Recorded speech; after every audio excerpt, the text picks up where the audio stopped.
Bapa di surga, terima kasih ya Tuhan karena Engkau begitu baik. Engkau selalu mengasihi kami dan Engkau tidak pernah berubah dari dulu sekarang dan sampai selama-lamanya. Terima kasih Tuhan, dalam nama-Mu kami berdoa. Amin. Silakan duduk dan selamat pagi semuanya.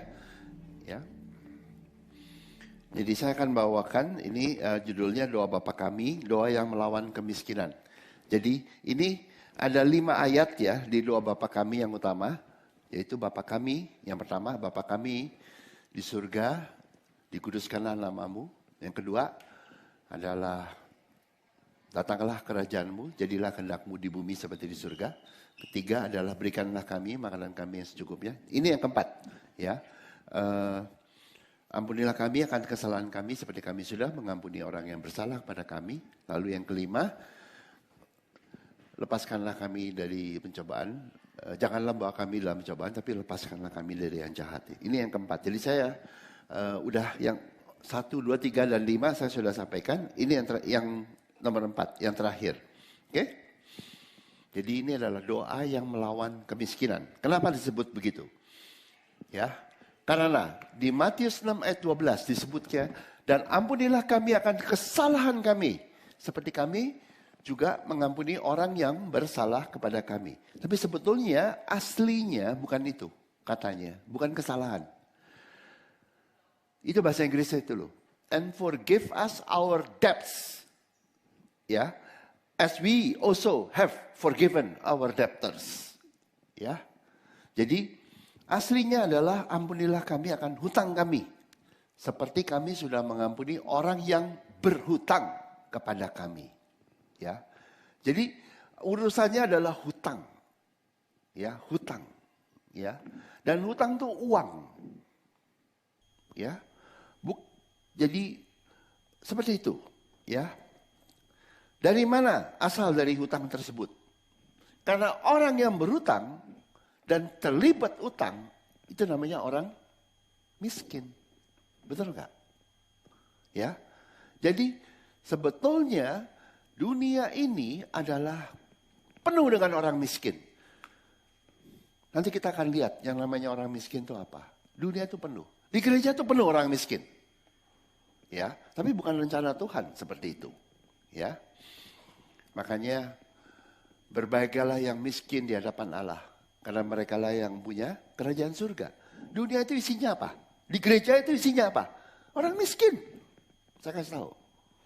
Tapi Tuhan bilang berbahagialah orang miskin karena yang di hadapan Allah, karena mereka lah akan jadi kaya karena punya kerajaan surga. Ya, seperti itu ya. Jangan bingung ya. Kalau di dunia banyak orang miskin, jangan bingung. Sebetulnya di dunia semuanya orang miskin. Ya. Ya. Dan di sini disebut orang yang berhutang kepada kami, our debtors. Ya, orang yang berhutang kepada kami.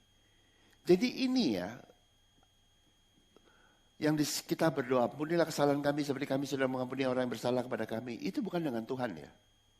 Itu antara kita manusia dengan manusia. Horizontal, bukan dengan Tuhan. Bukan dengan Tuhan. Ya, dosamu sudah diampuni. Tetapi kamu masih miskin. Kamu sudah orang percaya, kamu kudus, kamu sudah mengenal Tuhanmu. Tetapi kita masih orang miskin. Karena ada hutang piutang dengan orang lain, ya, our debtors, ya, orang lain, orang bersalah, orang. Jadi ini urusannya dengan manusia. Kenapa? Hutang. Di Matius yang sama, itu doa Bapa kami itu di Matius 6. Di Matius 35, bagian dari khotbah di bukit ya, ucapan bahagia, ya. Disebut apa? Di Matius 5 ayat 38. Kamu telah mendengar firman, mata diganti mata. Dan gigi diganti gigi. Ngerti gak? Hutang, maksudnya apa? Mata diganti mata. Kalau kamu atau kita bikin gigi orang lain rusak, bayar gigimu rusak. Itu artinya utang, ngerti gak? Dan harus dibayar penuh. Mata diganti dengan telinga. Nggak boleh. Mesti mata diganti dengan mata. Gigi diganti dengan kuping. Nggak boleh. Mesti gigi sama dengan gigi. 100%. Ya. Tapi nggak pakai bunga. Kan gigi sama gigi gitu ya. Mata sama. Nggak pakai bunga. Tapi 100%. Ya. Begitu ya. Dan hutang. Tahu nggak? Oh, yang belum dibayar. Artinya tuh adalah bentuk dari kemiskinan. Ngerti ya? Orang miskin punya utang yang dia nggak bisa bayar. Ya tahu? Bentuk dari kemiskinan. Oke? Ya kita lihat ya. Tadi yang Matius 5 ayat 38. Yang ini nih. Yang ini. Ayat ini. Itu dikutip dari kitab Imamat. Jadi aslinya itu apa di Imamat? Imamat 24 ayat 20. Patah, ganti patah. Mata, ganti mata. Gigi, ganti gigi. Seperti dibuatnya orang lain bercacat, begitulah harus dibuat kepadanya. Hutang terjadi karena kesalahan kita. Dosa kita, kesalahan kita kepada orang lain. Ya, mesti dibayar. Nih, lihat lagi. Ya, di ayat 21. Siapa yang memukul mati seekor ternak, ya, perbuatan. Jadi karena perbuatan, ia harus membayar gantinya. Tetapi siapa yang membunuh seorang manusia, ia harus dihukum mati. Oke? Jadi, lihat, harus bayar gantinya. Hutang harus dibayar sepenuhnya. Oke? Berlaku untuk siapa?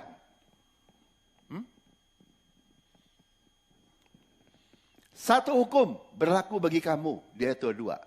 Baik bagi orang asing maupun bagi orang Israel asli. Sebab akulah Tuhan Allahmu. Jadi bagi siapa? Bagi semua orang. Orang asing maupun orang asli. Ya, jadi Tuhan menggunakan satu standar yang sama untuk semua orang. Ngerti enggak? Semuanya di bawah hukum ini. Ya, orang yang semuanya di bawah hukum ini. Semuanya kena. Jadinya kalau kita berbuat salah, ya, itu di mata hukum Tuhan adalah kamu berhutang kepada orang lain. Ya, dan harus dibayar. Dan Tuhan bilang, inilah hukum Tuhan. Oke? Di Imamat disebut, saya udah pernah ceritain sini, korban penebus salah. Makanya di Imamat, setelah korban bakaran, itu ada korban penebus salah. Jangan pikir saya udah terima Tuhan Yesus. Kan banyak orang kayak begitu toh. Makanya serem sekali. Citranya orang Kristen. Udah orang Kristen tambah jahat. Tambah tukang tipu. Banyak yang terkenal lagi namanya. Tapi saya nggak mau sebut di sini. Orang Kristen yang beken sekali. Makin tua, makin jago tipunya.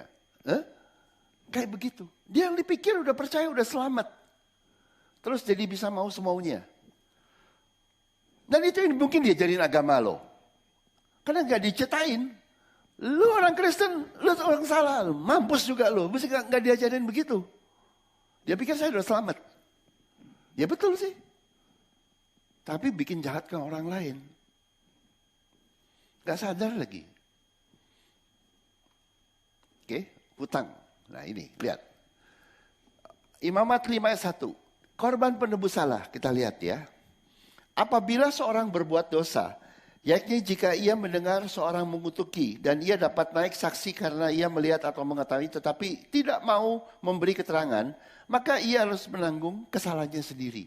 Jadi salah ya salah. Gitu loh. Ini udah di Imamat 5 loh. Korban bakaran tuh Imamat 1 ya. Lalu ayat 2.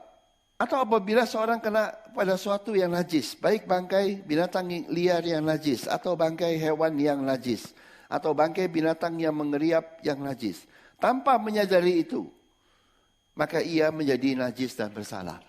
Oh saya nggak tahu, nggak sengaja, saya ikut pendeta saya nabi palsu, saya ikutin, saya nggak sengaja. Karena saya bodoh. Oke, nggak sengaja. Ya tetap salah.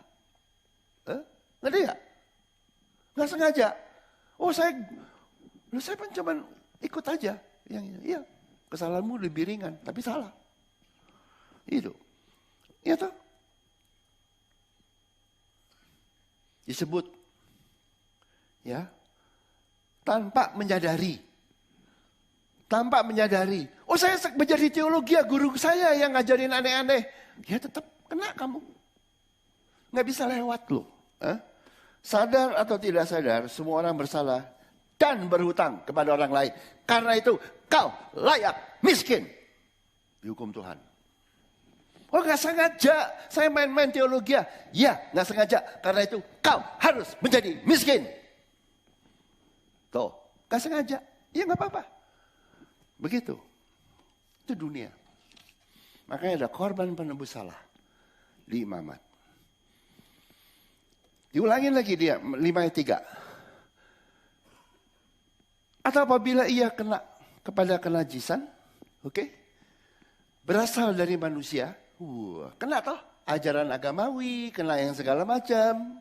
Dari manusia loh, bukan dari Tuhan. Bukan ditentukan sama Tuhan, no. Dengan kenajisan apapun juga, ia menjadi najis. Oh saya nggak ngerti, saya main-main teologi ya. Saya doktrin agamawi, saya pikir benar kena kenajisan. Oh dia itu. Tanpa menyadari hal itu. Ya. Tetapi kemudian dia mengetahuinya, maka ia bersalah. Gak sadar. Saya pun gak ngerti. Ya gak apa-apa, gak ngerti gak apa-apa. Salah, miskin kamu. Gampang dong. Ya. Al 4. Apabila seorang bersumpah teledor. Aduh, teledor itu artinya apa sih? Nggak sengaja, ya. Salah nggak? Dengan bibirnya hendak berbuat yang buruk atau yang baik. Sumpah apapun juga yang diucapkan dengan teledor. Tanpa menyadari hal itu. Tapi kemudian ia mengetahuinya, maka ia bersalah dalam salah satu perkara itu. Ya, salah artinya apa? Utang artinya apa? Bayar lo, nggak punya duit, miskin lo. Nah, gampang loh. Nggak sadar. Saya main-main agamawi, nggak sadar. Teologi saya pikir bener. Padahal orang yang ngajar, ya udah, nggak apa-apa, nggak dihukum Tuhan. Miskin lo, udah gitu aja. Gampang loh. Ayat 5. Matius 5, Imamat 5 ayat 5. Jadi apabila ia bersalah dalam satu perkara itu, haruslah ia mengakui dosa yang telah diperbuatnya itu. Dan haruslah ia mempersembahkan kepada Tuhan sebagai tebusan salah. Karena dosa itu, seekor betina dari domba atau kambing menjadi korban penghapus dosa atau penghapus penebus salah. Dan demikian imam mengadakan perdamaian bagi orang itu karena dosanya. Nggak sadar, tapi ujungnya apa? Tetap harus ke Tuhan. Karena Tuhan yang bisa beresin utang itu. Hanya Tuhan yang bisa beresin. Ya. Jadi Tuhan tidak menghukum, Tuhan tidak apa? Haruslah ia mempersembahkan kepada Tuhan. Harus datang kepada Tuhan untuk cuma Tuhan. Dan itulah doa Bapa kami yang nomor 4. Ampunilah hutang kami. Karena Tuhan, saya goblok banget sehingga saya miskin. Tuhan bilang, yes kamu goblok, kamu miskin. Siapa suruh lu dengerin yang ini? Tapi Tuhan bilang, saya tetap sayang. Saya yang ampunin, saya yang beresin. Ngerti nggak? Dengan dirimu sendiri nggak bisa. Oke? Semua orang butuh Tuhan untuk membayar hutang karena kesalahannya kepada orang lain. Ya, seperti itu. Dan dipakainya ini lihat ya, seekor betina dari domba. Bukan pria loh. Kalau pria, Kristus ya, benar nggak? Pakainya yang betina. Ya, jadi yes, karena kamu sudah punya Kristus, korban bakaran. Sekarang betina, tuh lihat. Betina tidak pernah Kristus perempuan, ngerti nggak? Selalu, lihat, pria. Nah ini, betina dari domba atau kambing. Jadi diberkatinya caranya lain. Ya semuanya melalui Kristus. Tetapi yang di sini ini bukan percaya tuh saya selamat, tuh saya diampuni. No. Keselamatan lain dengan ini. Oke? Jadi sebelum itu. Ya, mengikuti hukum Taurat dengan kekuatan sendiri sangat sulit. Udah ngerti toh? Saya kasih tahu lagi yang saya tambahin dan akan berakhir pada kemiskinan. You main hukum Taurat, udah susah. Kalau di Bible bilang, kamu salah toh. Dan salahnya kepada siapa? Kepada orang lain. Kamu bikin luka orang lain, kamu mesti bayar. Hartamu mesti diambil. Oke? Berakhir dengan kemiskinan. Oke? Nah sekarang gimana cara Tuhan menolong? Oke? Di perjanjian lama. Lihat. 2 Samuel 6 ayat 11. 3 bulan lamanya tabut Tuhan itu tinggal di rumah Obed-Edom. Orang Gad itu. Dan Tuhan memberkati Obed-Edom. Dan seisi rumahnya. Diberitakanlah kepada Raja Daud demikian. Tuhan memberkati seisi rumah Obed-Edom. Dan segala yang ada padanya. Oleh karena tabut Allah itu. Bukan ketaatan. Bukan karena Obed-Edom sekolah teologi. Bukan karena dia jadi pendeta. Ngerti gak? Bukan karena dia bayar perpuluhan. Atau apapun juga. Atau dia melayani. No. Jawabannya. Hanya karena tabut perjanjian. Ngerti gak? Ada di rumah Obed-Edom.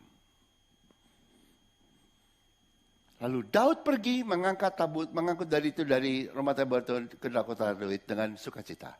Jadi sumber dari berkat kepada Obed-Edom dan seisi rumah. Seisi rumah isinya apa? Ada anak, ada istri, ada apa, siapa yang nggak tahu, saudara. Semua pokoknya. Semua diberkati. Karena ada tabut perjanjian. Bukan prestasi manusia loh. Satu tetes pun tidak ada prestasi manusia. Satu tetes pun tidak ada ajaran teologi. Satu tetes pun tidak ada ajaran gereja yang mengajarkan kamu harus begini, harus begitu. Ya. Hati-hati dengan ajaran itu. Harus begini, harus begitu. Itulah ajaran manusia. Itulah sumber kemiskinan.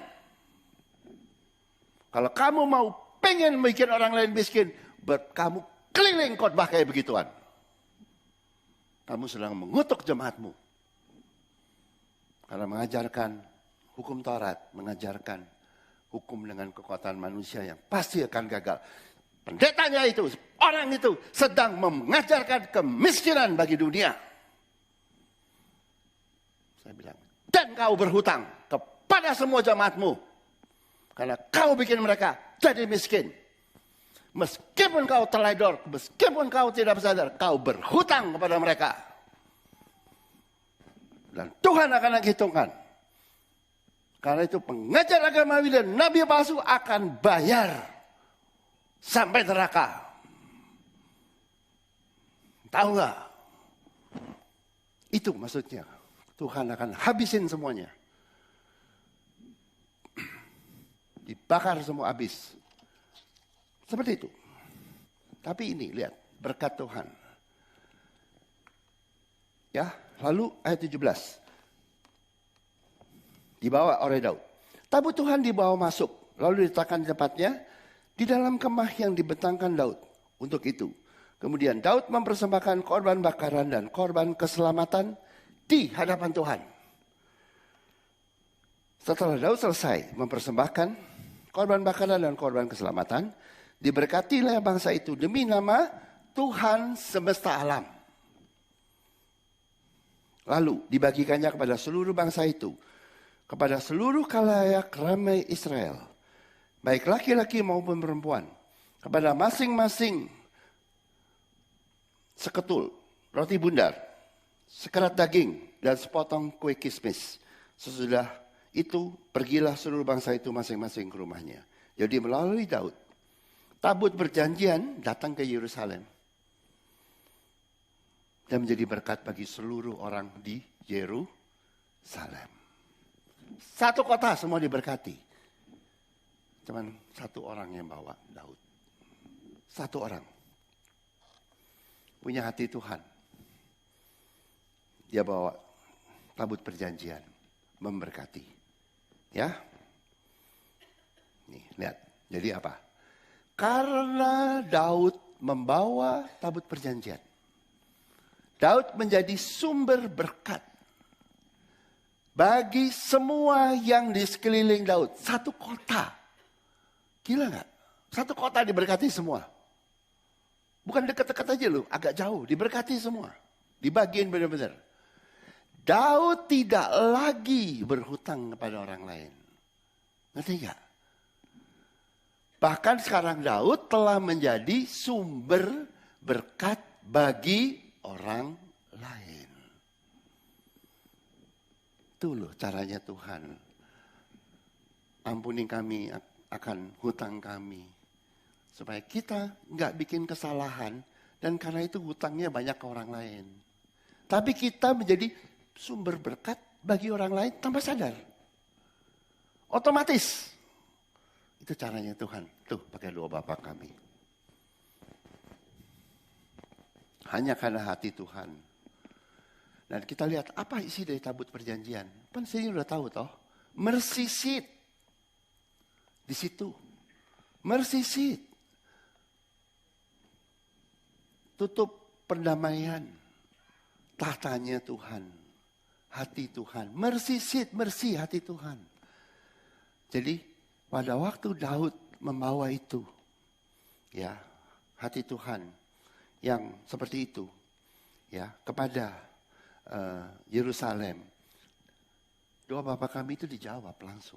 Karena dengan hati Tuhan yang ada di dalam tabut perjanjian yang sekarang ada di Yerusalem. Karena Daud. Daud bukan sumber bikin kesalahan dan karena itu Daud berhutang kepada orang lain. Tapi Daud menjadi sumber berkat bagi semua.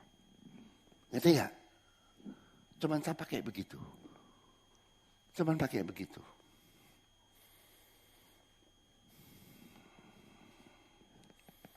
Jadi tabut perjanjian berisikan hati Tuhan yang berbelas kasihan. Dimanapun tahun tersebut berada, tempat itu diberkati. Karena itu gereja mula-mula selalu diberkati. Karena ada tabut perjanjian adalah hati Tuhan. Meskipun orang yang datang gak ngerti, gak apa-apa. Begitu loh. Tempat itu, tempat tanpa satu tetes pun prestasi manusia.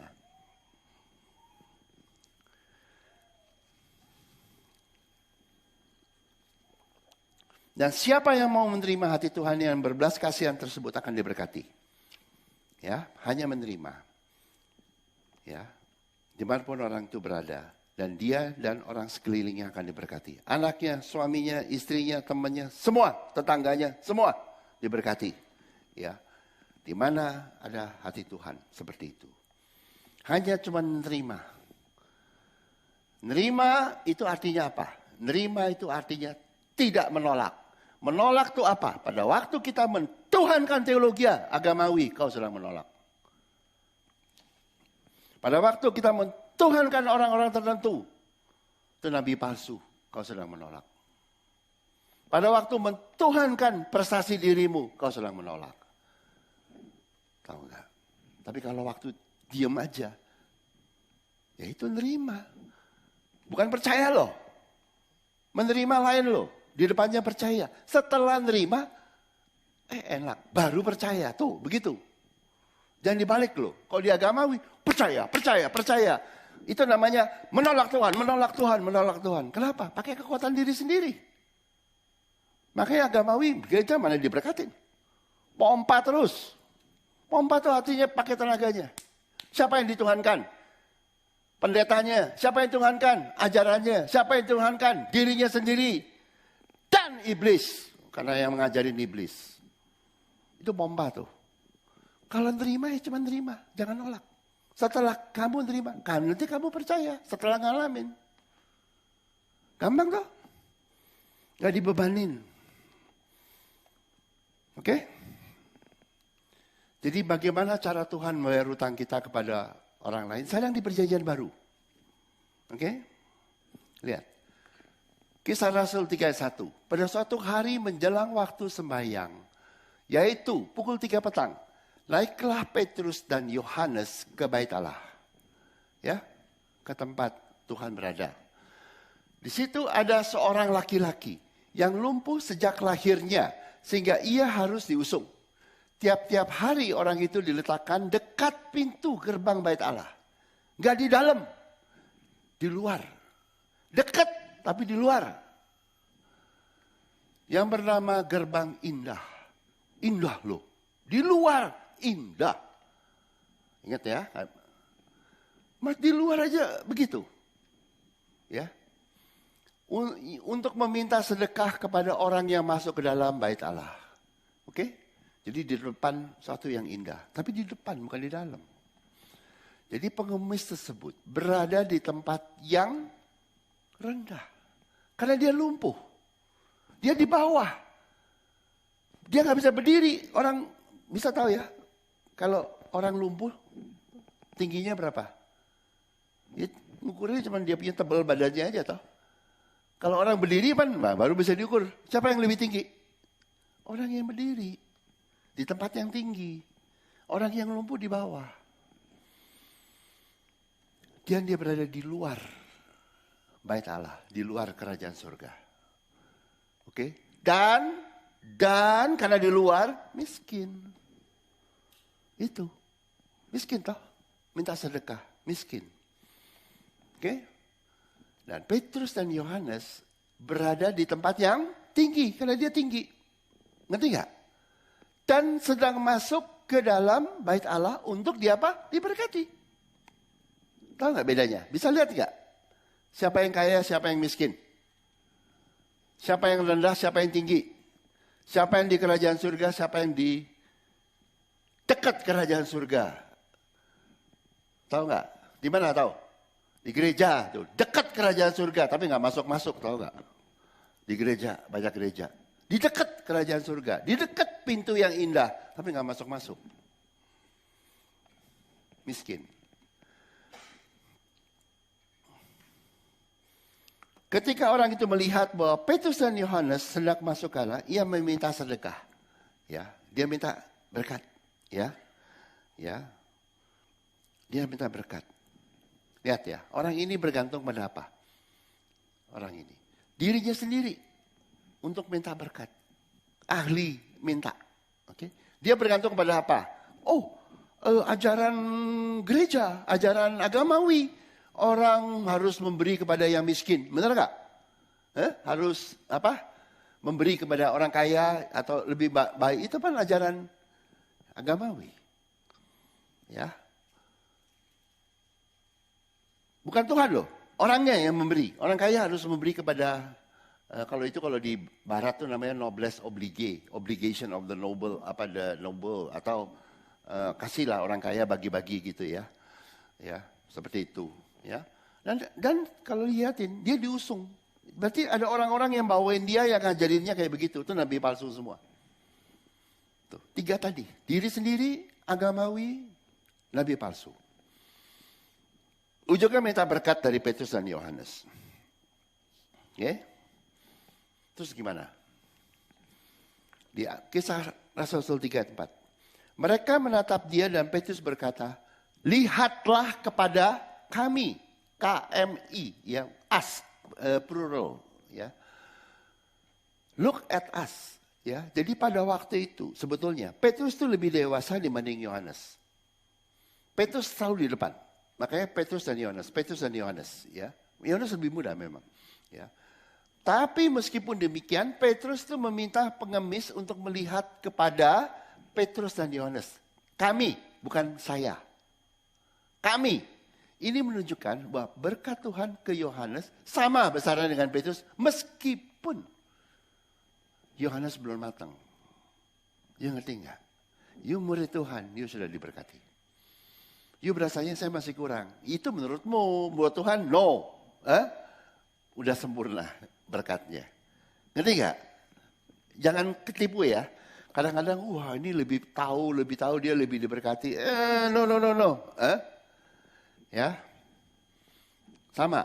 Petrus dan Yohanes. Yohanes waktu itu lebih junior. Petrus lebih senior. Sama.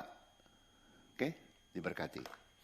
Makanya lihat kepada kami, bukan pada saya. Oke? Lalu di Kisah Rasul 3 ayat 5. Lalu orang itu menatap mereka dengan harapan akan mendapat sesuatu dari mereka. Tapi Petrus berkata, emas dan perak tidak ada padaku. Tetapi apa yang kupunyai, kuberikan kepadamu. Demi nama Yesus Kristus orang Nazaret itu berjalanlah. Jadi apa yang Petrus dan Yohanes punya? Apa? Hati Tuhan yang berbelas kasihan. Hati Tuhan yang di hari ke-7 berkata, aku akan memberkati dan menguduskan hari ke-7. Hati Tuhan yang berkata, saya akan berbelas kasihan kepada semua pada orang yang saya berbelas kasihan. Saya akan bermurah hati kepada orang yang saya bermurah hati. I have mercy on whom I have mercy. I have compassion in whom I have compassion. Selalu hati Tuhan. Jadi hati Tuhan tersebut yang mengilah, makanya demi nama. Jadi hati Tuhan, yang kupunyakan hati Tuhan. Lalu apa? Dari hati melahirkan kehendak Tuhan. Dan kehendak Tuhan adalah mengirimkan Yesus Kristus ke bumi. Ya, dari hati, jadi pikiran toh. Dari pikiran, jadi baru kuasanya toh. Selalu hati di depan, pikiran, lalu kuasa. Ya, nah itu. Kuasanya adalah, dan rencana Tuhan adalah melalui Yesus, orang Nazaret itu, yang disebut Kristus karena dia diberi kuasa Tuhan. Oke? Seperti itu. Ke bumi. Lalu di Kisah Rasul 3:7. Lalu ia memegang tangan kanan orang itu dan membantu dia berdiri. Sekitar itu juga kuatlah kaki dan mata kaki orang itu. Jadi Petrus menjadi saluran belas kasihan Tuhan kepada pengemis yang lumpuh tersebut. Si pengemis disembuhkan. Oke? Lalu disebut secara jelas oleh Lukas, penulis kisah para rasul. 3:8. Kisah para rasul 3:8. Ia melonjak, bukan berdiri. Tuh, udah jadi tinggi dia. Langsung. Dari yang lumpuh jadi tinggi. Lalu berjalan kian kemari dan mengikuti mereka ke dalam kerajaan surga, bait Allah. Masuk ke dalam. Jelas gak? Berjalan dan melompat-lompat serta memuji Tuhan Allah. Jadi sekarang si pengemis telah berubah. Dia tidak lagi berada di tempat yang rendah. Ya, dia dapat masuk ke kerajaan surga bersama Petrus dan Yohanes. Sekarang dia memiliki hidup yang diberkati. Dia tidak miskin lagi. Itu. Ini kuncinya. Berbahagialah orang yang miskin di hadapan Allah, karena mereka lah yang punya kerajaan surga. Satu-satunya jalan untuk mengatasi kemiskinan di bumi adalah memiliki kerajaan surga. Jangan pikir teologi, jangan pikir gerejamu, jangan pikir orang lain bisa menolongmu. Hanya kerajaan surga. Kasih hati Tuhan yang ingin menolongmu supaya engkau tidak miskin melalui kerajaan surga. Oke? Jadi apa yang terjadi? Ya, Petrus dan Yohanes berada di tempat yang baik. Tempat yang baik itu apa? Tinggi. Nggak bergumul dengan masalah. Di atas gitu loh. Dan dapat masuk ke bait Allah kerajaan surga, yaitu untuk diberkati. Pengemis berada di tempat yang rendah, lumpuh, bergumul dengan masalahnya.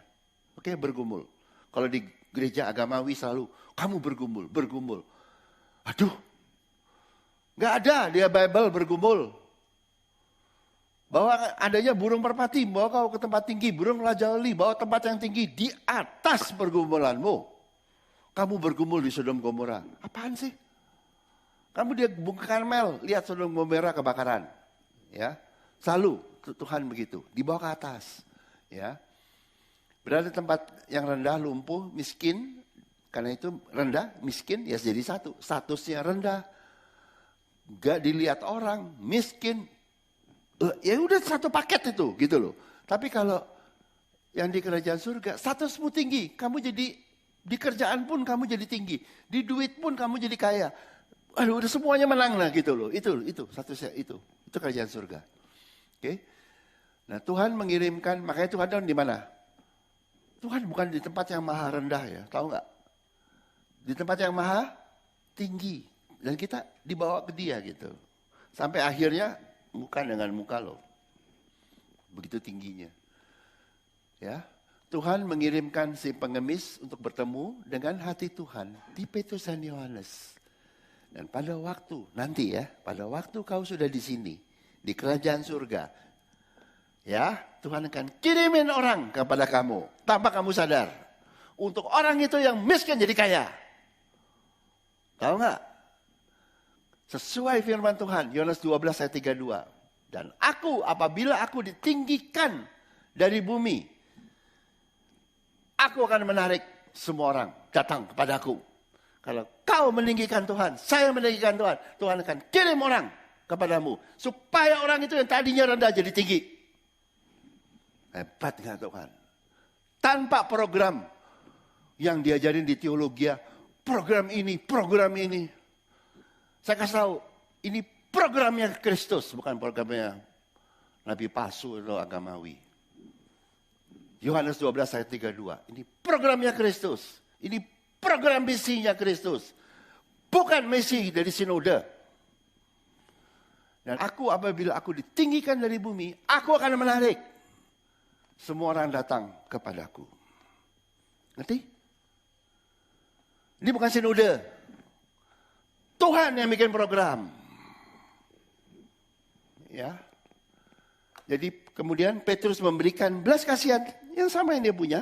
Karena melimpah. Belas kasihan Tuhan melimpah ke si pengemis. Si pengemis ditinggikan, sekarang dia dapat berdiri. Setelah si pengemis mencicipi kebaikan Tuhan, dia dapat masuk ke dalam kerajaan surga untuk diberkati. Dan baru percaya dan bersuka cita loh. Belakangan. Ya. Terima dulu, cicipin, baru sukacita. Dan ya sukacita artinya percaya.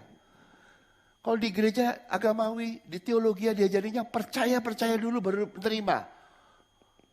Kalau kamu percaya dulu baru terima, yang hebat tuh kamu dan pendetamu. Bukan Tuhan. Tahu nggak? Maka itu kalau di Yohanes 3 ayat 16. Karena begitu besar kasih Allah kepada dunia. Sehingga dikaruniakannya anaknya yang tunggal. Sebelum pendeta yang ngoceh, sebelum agamawi ngoceh, Tuhan sudah bilang, saya udah kasih. Siapa yang ngajarin percaya dulu baru Tuhan memberikan? Nabi palsu yang ngajarin. Iblis yang ngajarin. Ngerti gak ayatnya? Karena begitu besar kasih Allah kepada dunia. Sehingga dikaruniakannya anaknya yang tunggal. Dikasih. Setelah menerima, baru kamu bisa percaya. Sehingga barang siapa yang percaya, dikaruniakan menerima dulu dong. Baru percaya. Tidak binasa tapi beroleh hidup yang kekal. Oke?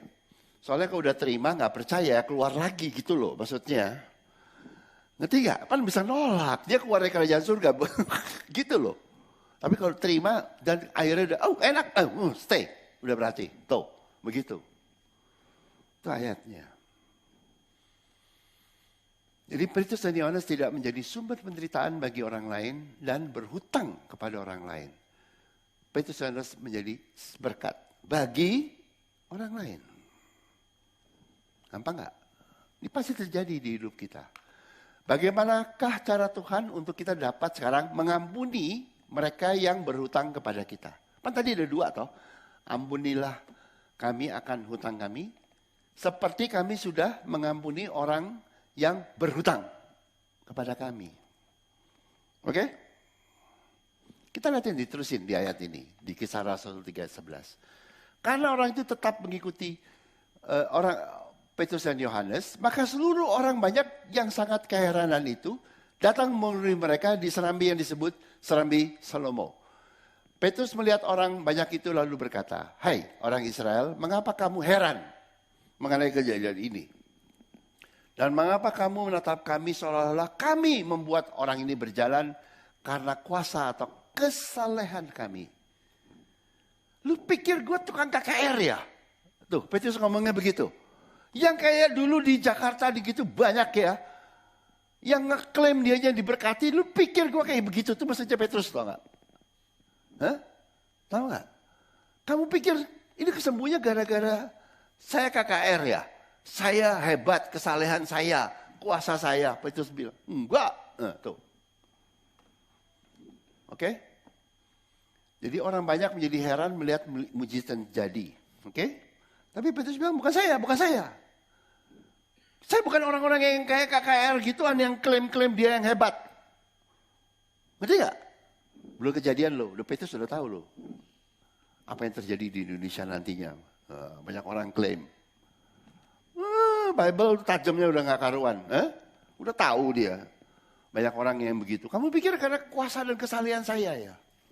Emang gue kayak orang itu? Kan, Petrus bilang. Saya murid Kristus, bukan kayak begituan. Oke. Ayat 13.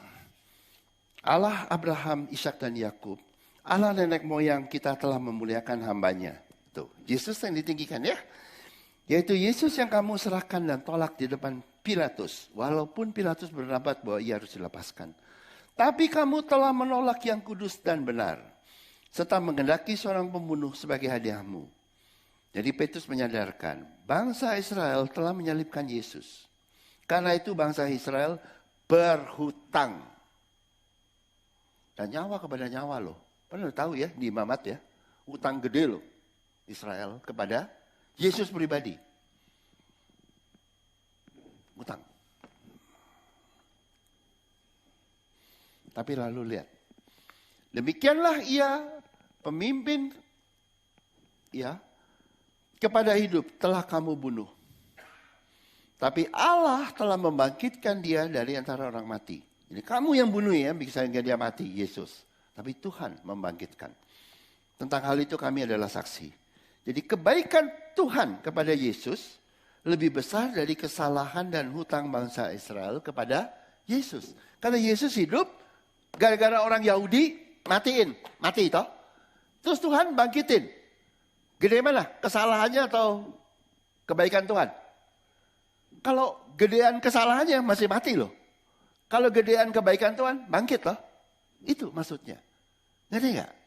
Kebaikan Tuhan lebih besar dari kesalahan orang lain atau orang Yahudi kepada Yesus. Dan karena kepercayaan dalam nama Yesus, maka nama itu telah menguatkan orang yang kamu lihat. Dan kamu kenal ini.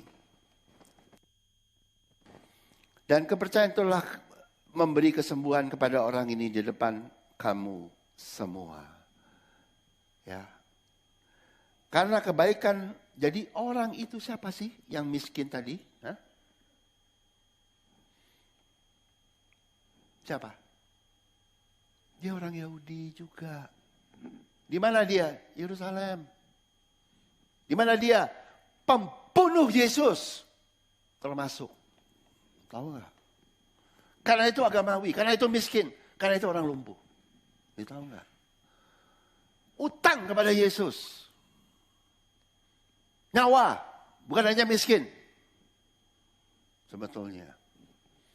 Karena kepercayaan dalam nama Yesus, maka nama itu telah menguatkan orang yang kamu lihat dan kenal itu. Dan kepercayaan itu telah memberi kesembuhan kepada orang ini di depan mata kamu. Jadi Tuhan, Yesus, kebaikan Bapa kepada dia lebih besar daripada dosa atau utang si pengemis kepada Yesus. Ampuni.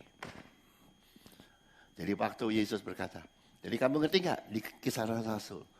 Ampunilah kami akan hutang kami. Seperti kami sudah mengampuni orang yang berhutang pada kami.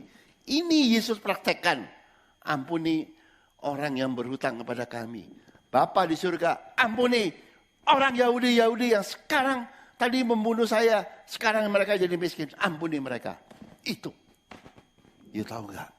Kisah Rasul 3. Menjawab doa Bapa kami yang Yesus ajarkan. Tuhan Yesus mengampuni hutang dari orang-orang yang membunuh dia. Jadi karena kebaikan belas kasihan Tuhan kepada Yesus lebih besar dari kejahatan orang Israel, termasuk yang tadi yang pengemis itu, kepada Yesus. Yesus memperlihatkan bahwa dia tetap ingin memberkati bangsa Israel, termasuk si pengemis yang membunuh dia. You ngerti nggak ceritanya? Dalam ya Alkitab, kalau you nggak dibukain, you bingung ya. Ceritanya kayak gitu. Nah sekarang doa Bapa kami. Oke. Jadi melalui kelimpahan hati Tuhan yang berbelas kasihan, kita menjadi berkat bagi orang lain dimanapun kita berada. Kita tidak lagi berhutang kepada orang lain. Tanpa kamu mesti bagaimana? Kamu jadi sumber berkat kok. Jadi Tuhannya yang bayarin. Gitu loh. Kita tidak lagi berhutang ke orang lain karena kesalahan kita kepada orang lain. Selesai, Tuhannya memberkati. Jadi membayar utangmu. Sehingga kau mampu berbuat baik lebih besar daripada kesalahanmu atau hutangmu kepada orang lain. Dimanapun kau berada, kau menjadi berkat. Surplus, ngerti nggak?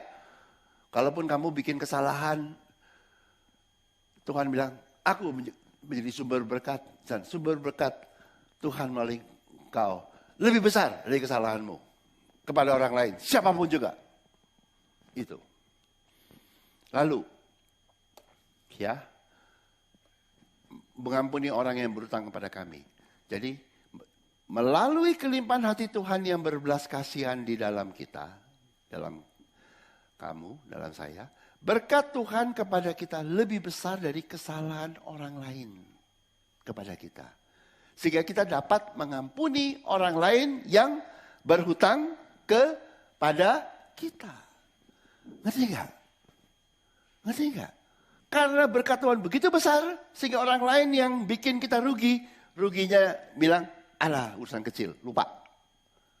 Karena berkat Tuhan lebih besar. Ngerti nggak?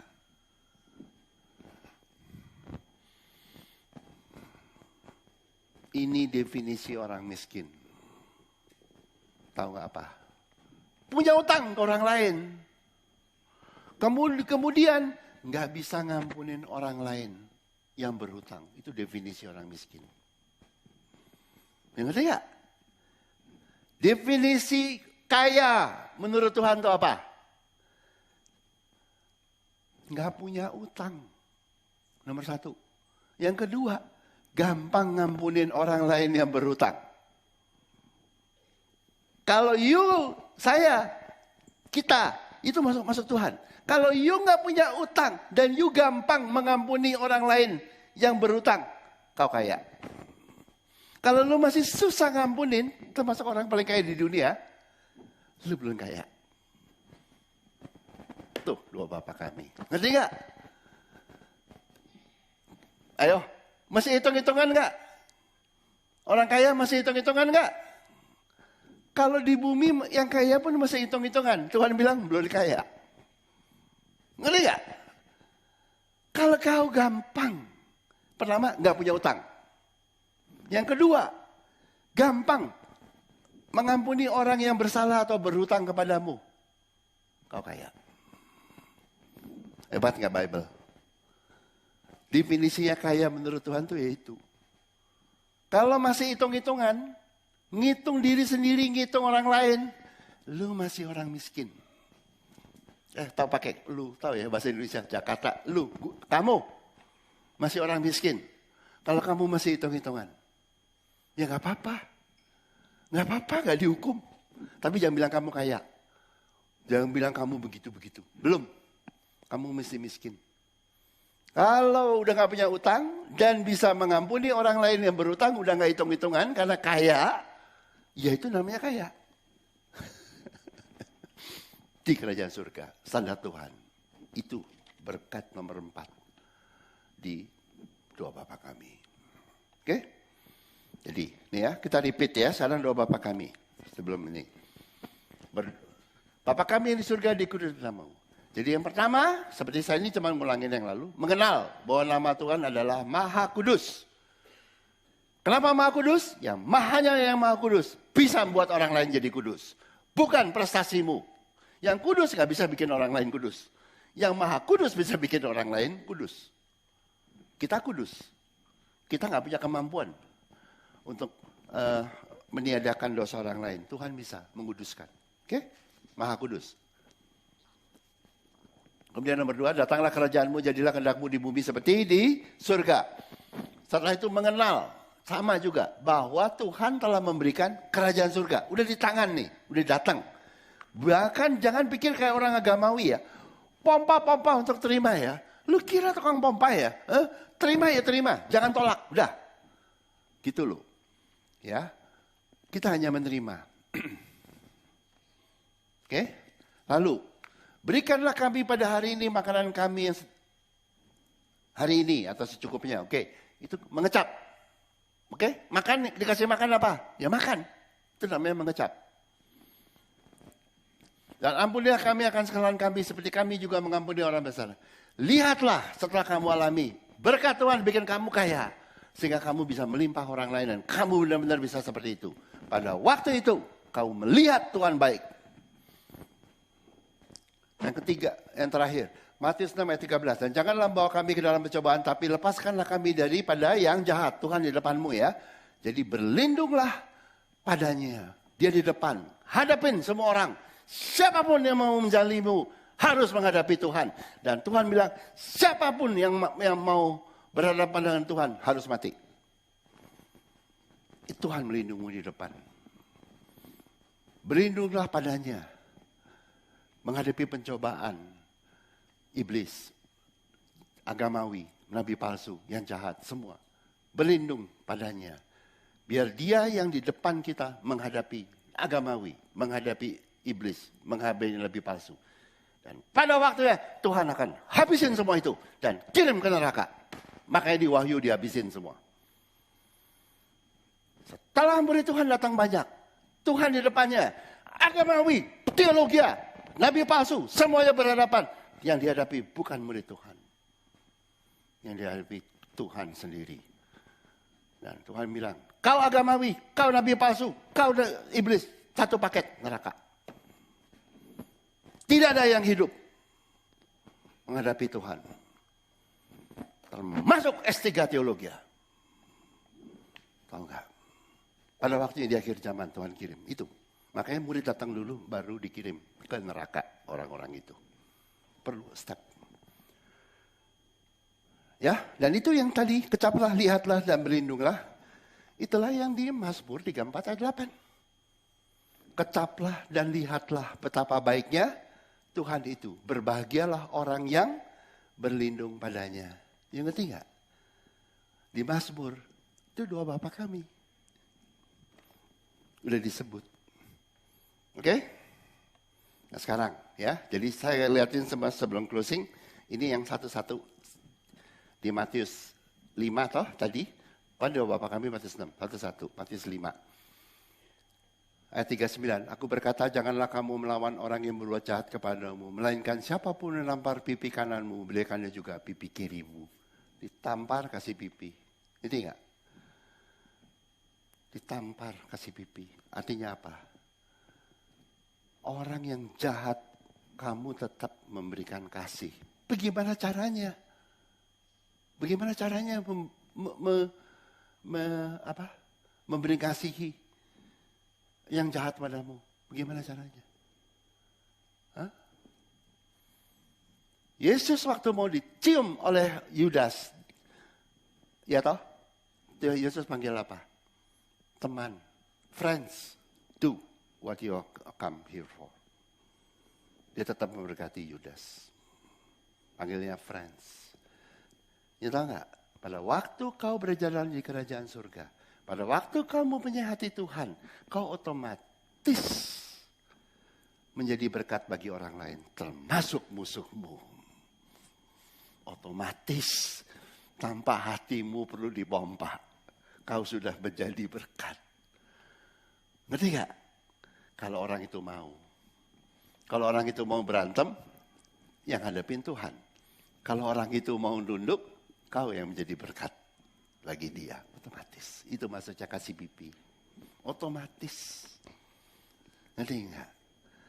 Karena kenapa? Hati Tuhan bersama denganmu. Dimanapun kau berada, kau memberkati. Baik teman atau musuh. Gampangnya enggak. Dan kepada orang yang hendak mengadukan kau karena mengingini bajumu, serahkanlah juga jubahmu. Jubah itu kekudusan. Seperti Adam dan Hawa diberikan jubah supaya nggak malu jubah. Ya, serahkan jubahmu. Bagikan kekudusan kita kepada musuh kita. Karena caranya gimana? Ya itu tadi, karena hati Tuhan dimanapun kau berada, tempat itu menjadi kudus.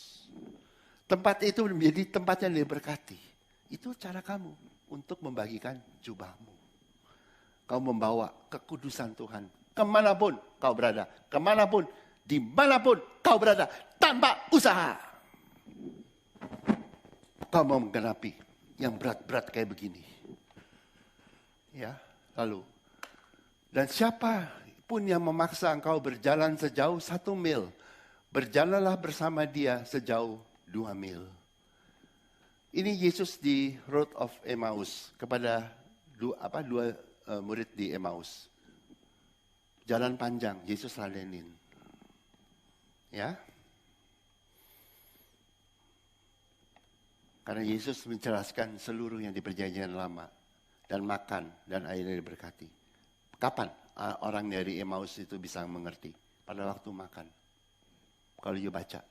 Ini semua pengalaman Yesus ya, yang pipi itu kepada Yudas, yang tadi jubah itu Yesus waktu mati jubahnya dibagi-bagi, dan waktu ini berjalan di Emmaus itu Yesus jalan panjang. Ujungnya gimana? Orang itu akhirnya mengerti. 2 disciple tadi bahwa Yesus apa yang Yesus katakan. Pada waktu dia jadi nggak ngerti. Tapi pada waktu setelah makan, setelah Yesus bilang, ayo cari makan. Setelah makan, pluk, langsung kebuka. Itu. Berjalanlah 2 mil. Kita akan menjadi berkat bagi orang lain. Bukan dengan kata-kata preaching dengan discipleship. No. Tapi dengan berkat Tuhan, kerajaan surga, orang akan menjadi percaya. Karena kita. Karena makan.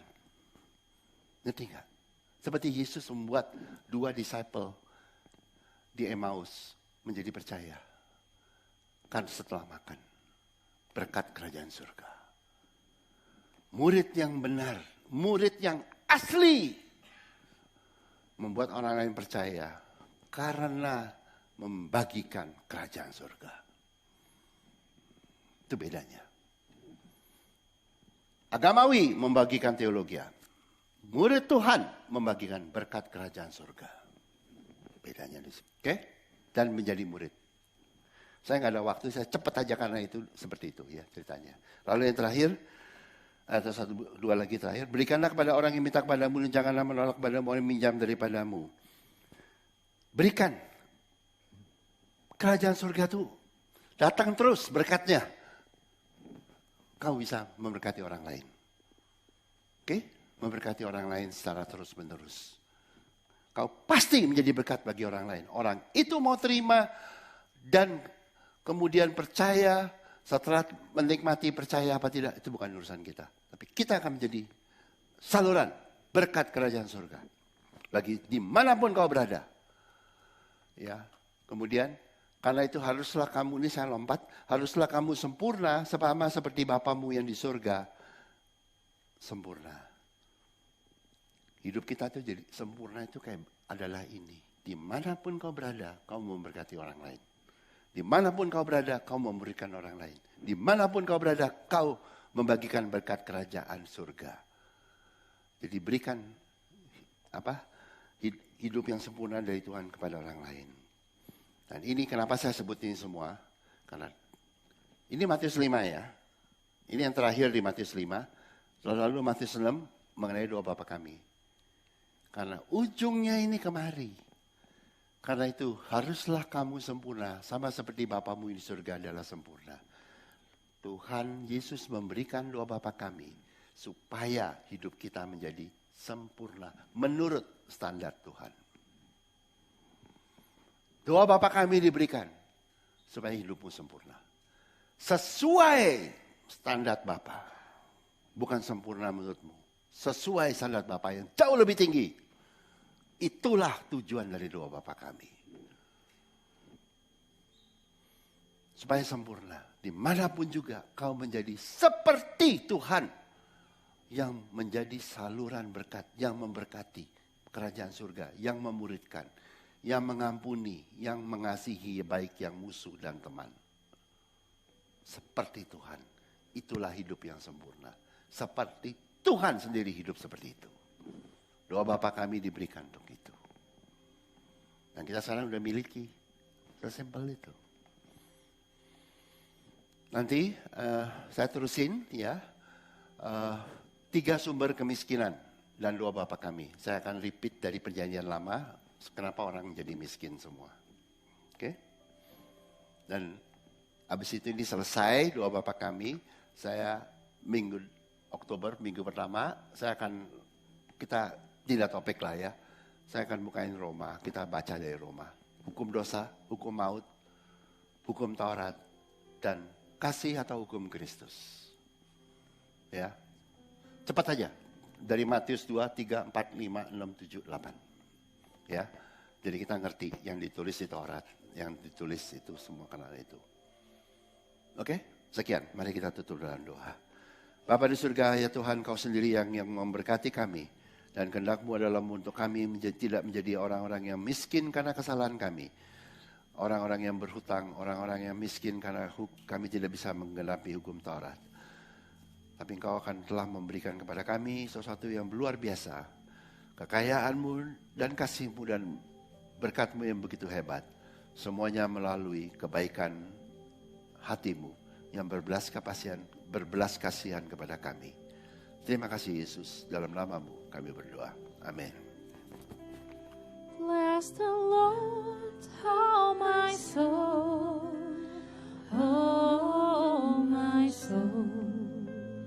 worship His holy name. Sing like never before, oh my soul, I worship Your holy name. Bless the Lord, bless the Lord, oh my soul, worship His holy name. Sing like never before, oh my soul, I worship Your holy name. Sama-sama nyanyikan buat Tuhan, katakan, bless the Lord, oh my soul, worship His holy name. Sing like never before, oh my soul, I worship Your holy name. Sama-sama kita bangkit berdiri buat Tuhan.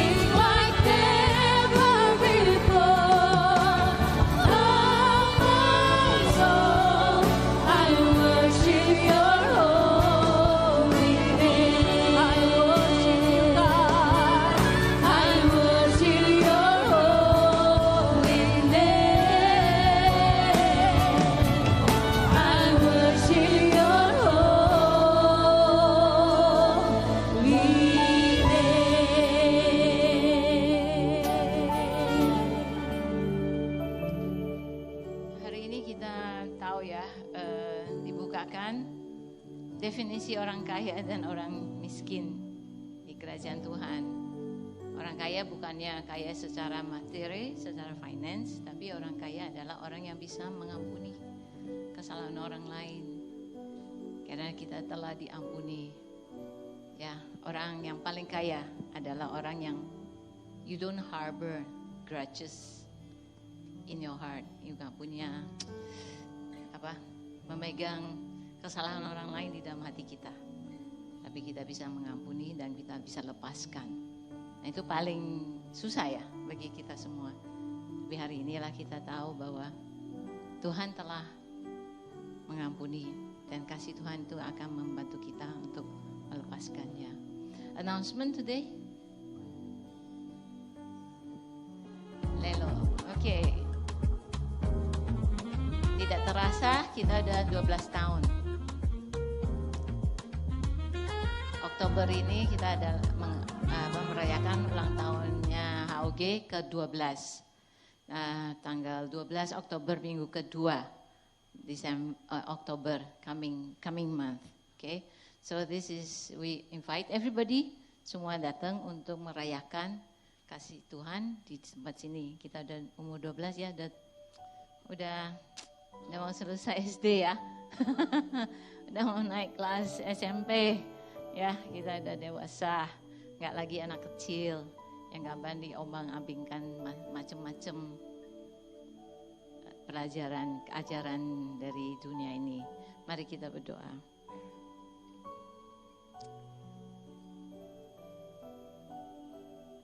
Semua tahu tentang doa Bapa kami ya? Everybody knows that prayer?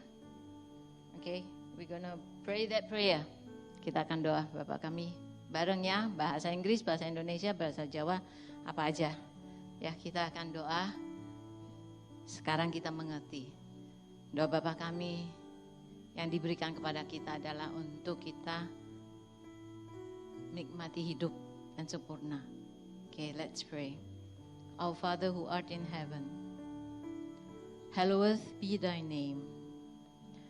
Thy kingdom come, thy will be done, on earth as it is in heaven. Give us this day our daily bread, and forgive us our debts as we forgive our debtors.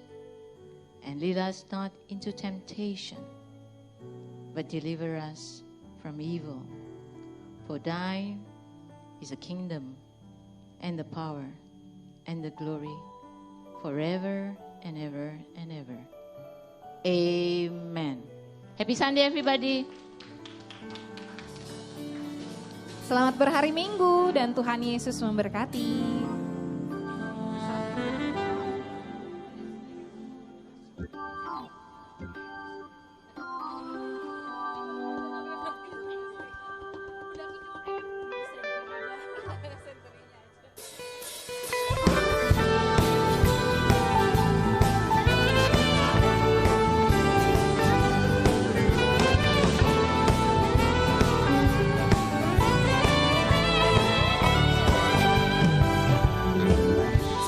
Berkesudahan kasih setiamu Tuhan, selalu baru rahmat-Mu bagiku. Hari berganti hari tetap ku